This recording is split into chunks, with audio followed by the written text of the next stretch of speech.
అసలు ఎయిర్లైన్స్ని సేఫ్టీ ఎయిర్లైన్స్గా ఎలా డిసైడ్ చేస్తారు? వీళ్ళకి ఏమైనా ఆడిట్స్ అనేవి ఉంటాయా? వరల్డ్ నెంబర్ 1 ఎయిర్లైన్స్ ఏంటి, 2 ఎయిర్లైన్స్ ఏంటి అనేది ఎలా డిసైడ్ చేస్తారు?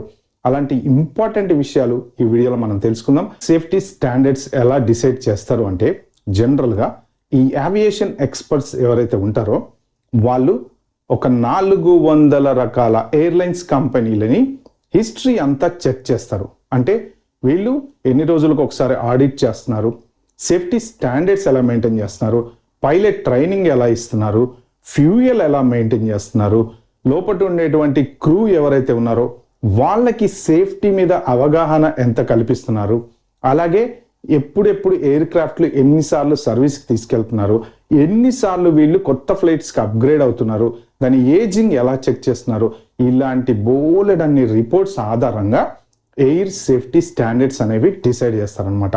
అన్నిటికన్నా మెయిన్ దీంట్లో ఇంపార్టెంట్ పాయింట్ ఏంటి అంటే పైలట్ ట్రైనింగ్. కొంతమంది పైలట్ ట్రైనింగ్ విషయంలో చాలా సీరియస్గా ఉంటారు.